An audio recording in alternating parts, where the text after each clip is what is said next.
mamne jowi en welanda banyawa fata jayoy mafran mirarfe mamne jowi en welanda banyawa fata jayoy mafran mirarfe mamne jowi en welanda banyawa nana dida mafio velate jo yogoine jaya hadai jodi nana dida sampio velate jo yogoine jaya hadai irgerio dinana dida sampio velate jo yogoine jaya hadai jodi nana dida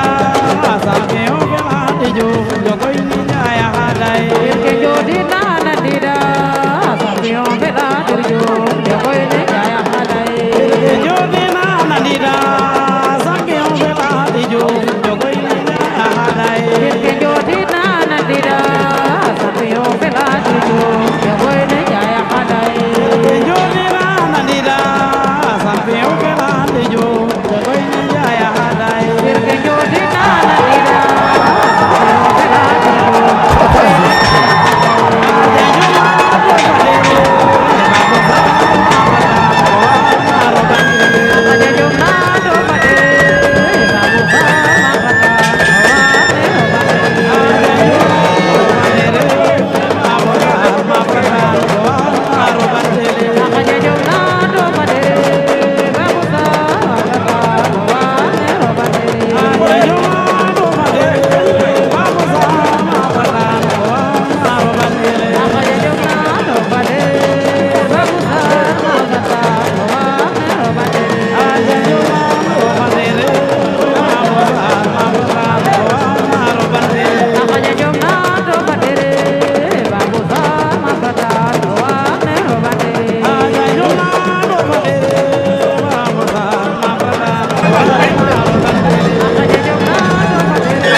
waaw arbitre bi soufflé na delloo nañ buum ca mboy mboy ga ki nga xamante ni mooy bébé BM fausse garde la ki nga xamante ni mooy ndeysaan gis na ko ñu ngi xeex ñoom ñaar ñu ngi xeex li waaw attention ñoom ñaar daw nañ jàppoo ay bu doon Modou Lo ko jox oxo laa ilaaha illallaah oxo ndeysaan xale bi daan na ko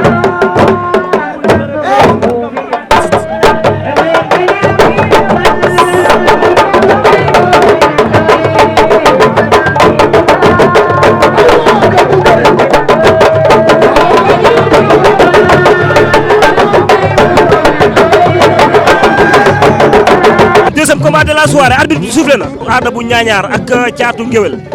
ñu ngi lewtoo ñoom ñaar combat bi yombul ci kenn ci ñoom ñaar ñu ngi lewtoo ñoom ñaar Ada bu Ñaañaar Caatu Ngéwél jël na ko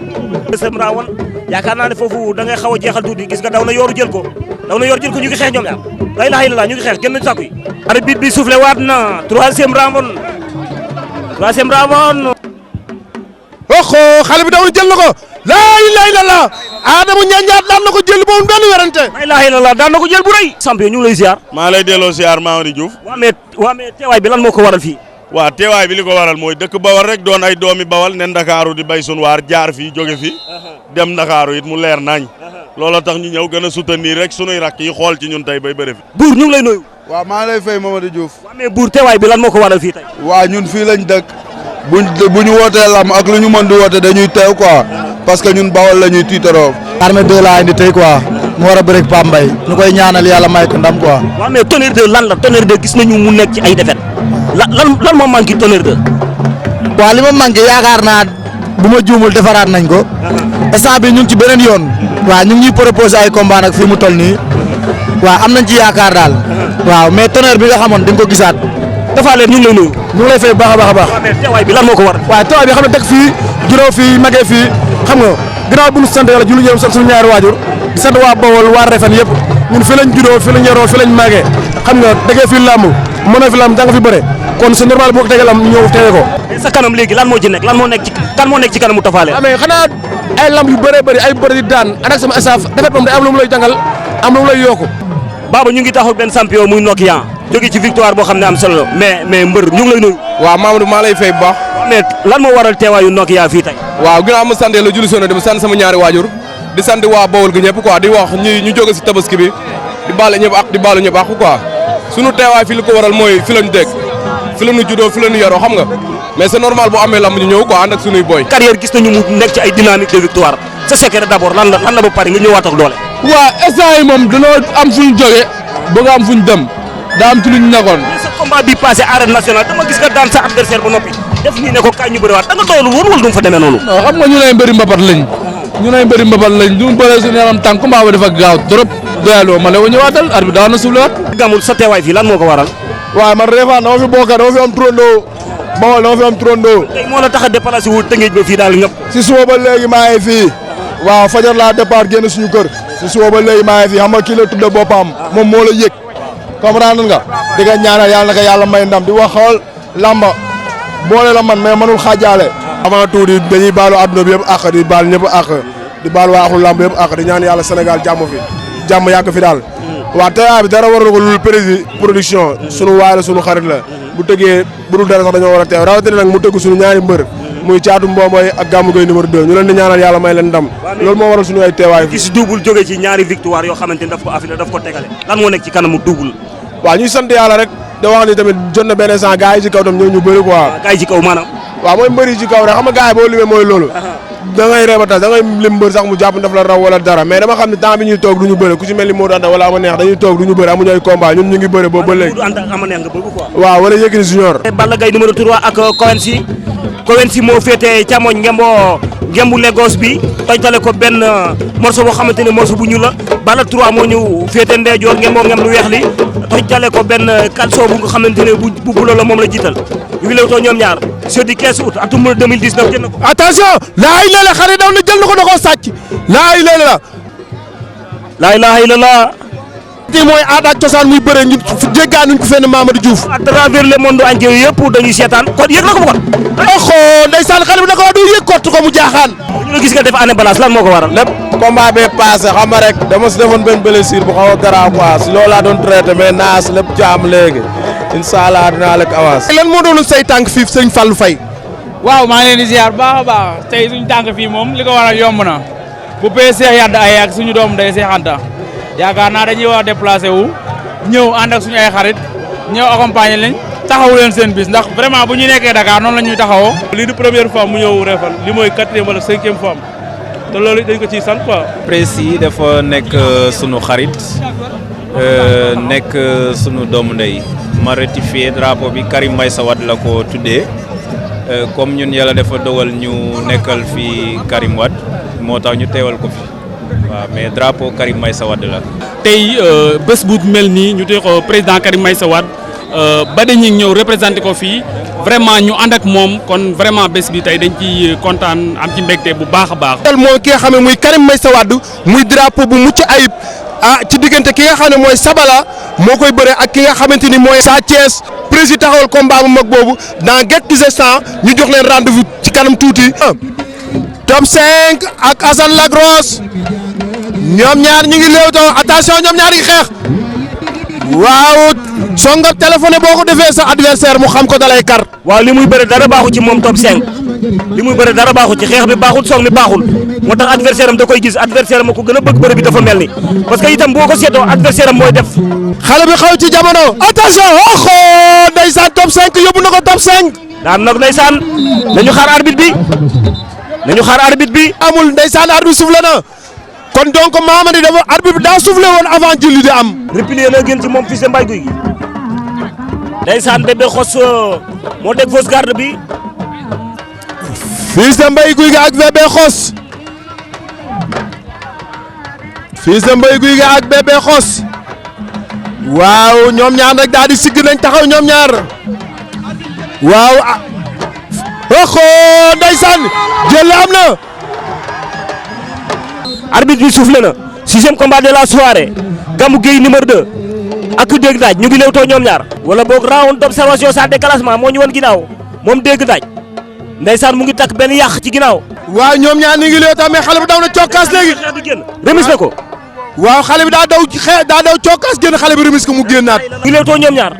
waaw contact bi moo metti ndaxte bëri nañu temps bu njëkk bi ba mu jeex. boo xamante ne da ngay xeex sa adversaire ba noppi def ko xool rek mën naa am da ngay am avantage bu rëy mais li problème bi gën a bon mooy nga xeex. mais ñaari xale yi dañoo yootante ba jàppante Mamady attention laa xale bi bëtt na ko.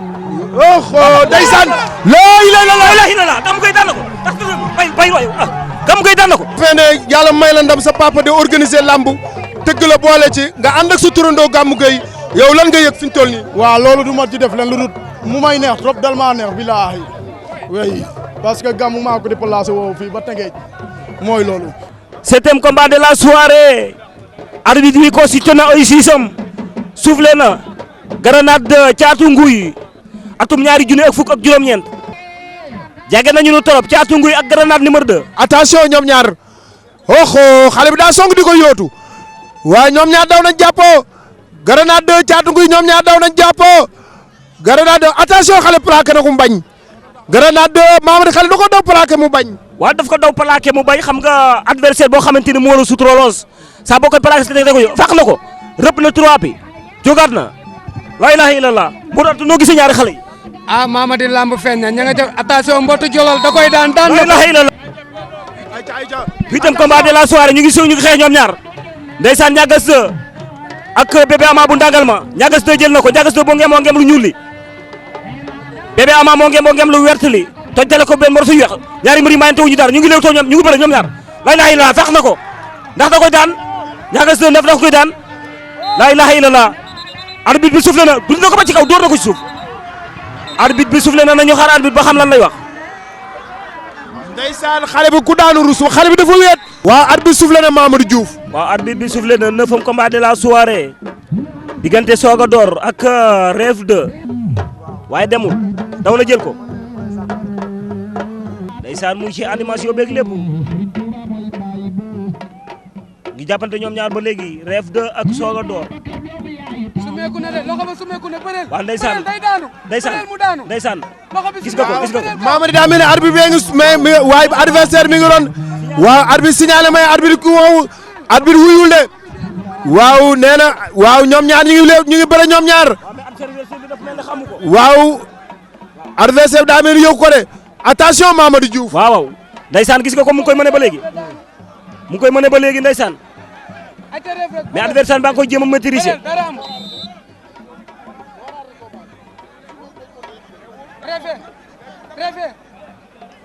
ndeysaan moom itam dafa mel ni loxo bi am na problème. waaw mais lan moo xew ni dama mat. fan la mat. ci mbagg la ma mat quoi gisoo ni gisoo. dañu koy disqualifié waaw dañu koy disqualifié jox adversaire am victoire bi waaw dañu koy jox victoire. arbitre bi soufflé na 10e combat de la soirée jeudi 15 août atum 2019. xob rek mu sëgg fi ñu toll da ko doon waaj a remise. Caatu Mbomboy Ndongo Lo yàgg na ndeysaan.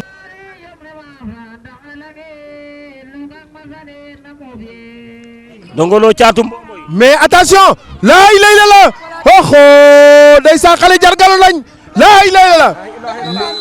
daan na ko xale bi dafa décidé. Caatu Mbomboy consulté na sixième arbitre bi soufflé na 11e combat de la soirée jeudi 15 août atum 2019 fii ci Ngogom Refane ñu ngi léewtoo ñoom ñaar Armé bu Newraan ak Pape Mbaye 2 ndax boo leen gisee ñu jàkkaarloo nii rek nga xam ne xeex bi de coppet tànk ba. jël na ko lay na xëy na jël na ko Armé jël na ko Pape Mbaye bañ na looy laay jargal nañu lay na xëy na la jargal nañu lay na xëy na la jël amagul de lay na xëy na la ndax da koy daan na ko Armé bu Newraan daan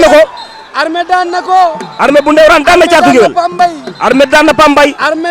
Mbaye waaw mais précis ñëw nañu la ñu ngi lay fay Mamadi. waaw mais précis ñu gis nga def na nga daan defati organisé waat comme ni nga ko defee grand combat bu rëy bu toll nii diggante Sabala 2 ak Sa Thiès ndax yomboon na wala déet. non yombul woon parce que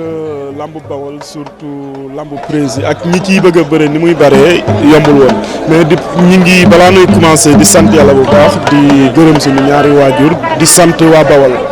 parce que prési du ma ne dara rek ginnaaw yàlla lii moo tax presse bu ne ñëw na fi tey en tout cas kontaan naa lool parce que du ñu demee bay liggéey itam yéen ñi di ñu ko waneel yaakaar naa amuñu seen fay. parce que kaddu mujj yi lan la prési. sant gërëm bu baax waa Bawol surtout Bawol delloo lépp Bawol parce que itam du la lekkee alom na ko gërëme coy te itam di wax pour ñu ñaanal nu pour du ñu ñëwee déwén Dakar place bi ñu occupé woon ñu occupé lu ko raw parce que lépp itam pour jàppale Bawol kese moo ko tax a jóg. gune yi dañu noo tànn ci biir mag ñi ne nu yéen la nu dëkkool war na noo am ngor gu toll ni di taxaw ci gannaaw gune yi lu leen neex nu lu leen naqare nu sagal nañu ñu suturaal nañu ñu respecté nañu seen kilifa liggéey jëriñ dëkk bi moo leen tax a jóg. day damm moral day tojal mbër. ndeysaan signalé na ñëwaat moom moo Ahmed Lagros war na koo jël avertissement arbitre bi soufflé na Ahmed Lagros ñu ngi xeex Général 2 Grand Yoff Molo muy Lagros sama ak école il bara jon jàppante na ñoom ñaari mbëri jàppante na ñoom ñaar Ahmed Lagros ak Général 2 mayante wuñu dara amul round d'observation jàppante na ñoom ñaar songale na ko lay laxi na la sonal na ko door na ko ci suuf dafa am doole Ahmed Lagros daan na Général 2 waa Ahmed Lagros da koo songal yëkkati koy door ci suuf daan na ko jël boobu benn wala doon ndeysaan Fab kokor ñi ma hawa juufe jambar señe yaraye Fab kokor ñi ma hawa juufe Sabala Sa Thiès wa ilaha illallah Sa Thiès daan na Sabala